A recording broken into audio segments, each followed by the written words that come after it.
അപ്പോൾ ഇന്ന് ഈ ഒരു ഡിസൈൻ എങ്ങനെയാണ് ചെയ്യുന്നതെന്ന് നോക്കിയാലോ. അപ്പോൾ അതിന് ആദ്യം തന്നെ ഒരു ഫിറ്റിംഗ് സ്റ്റോൺ എടുത്തിട്ടുണ്ട്. അത് ഞാൻ എൻഡിനോട്ടിട്ടല്ല ഫിറ്റ് ചെയ്യുന്നത്. ഇത് നമ്മൾ നൂല് നല്ലോണം വലിച്ചെടുത്തിട്ട് ആ ഒരു ഗ്യാപ്പിൽ ആ സ്റ്റോൺ വരുന്ന രീതിക്ക് വെച്ചിട്ട് അടിയിൽ നിന്ന് നൂല് വലിച്ചു കൊടുക്കുക.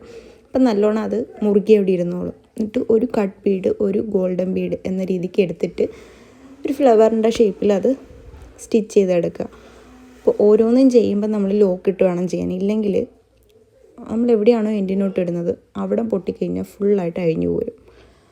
പിന്നെ നമുക്ക് ഒരു കട്ട് ബീഡ്, ഒരു സീക്വൻസ് എന്ന രീതിക്ക് ഒരു 3 എണ്ണം കോർത്തെടുത്തിട്ട് ഇപ്പോൾ ഈ കാണുന്ന ഈ ഒരു രീതിയിൽ സ്റ്റിച്ച് ചെയ്തെടുക്കാം. അപ്പോൾ ഈ ഒരു സീക്വൻസിൻ്റെ ഡിസൈൻ നമ്മൾ ഫ്ലവറിൻ്റെ മുകളിൽ വരുന്ന രീതിക്കാണ് ചെയ്തിരിക്കുന്നത്. ഇനി ആ ഒരു ഫ്ലവറിൻ്റെ താഴെ കുറച്ച് കട്ട് ബീഡ് എടുത്തിട്ട് ഈ ഒരു ഷേപ്പിൽ നമുക്ക് സ്റ്റിച്ച് ചെയ്തെടുക്കാം.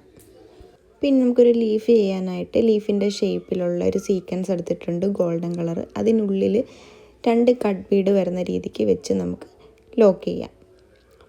അപ്പോൾ ഈ ഡിസൈൻ നിങ്ങൾക്ക് ഇഷ്ടപ്പെട്ടിട്ടുണ്ടെങ്കിൽ വീഡിയോ ഒന്ന് ലൈക്ക് ചെയ്യുക. ഇതേപോലുള്ള വീഡിയോസ് ഇനിയും കാണാനായിട്ട് നമ്മുടെ പേജ് ഒന്ന് ഫോളോ ചെയ്യുക.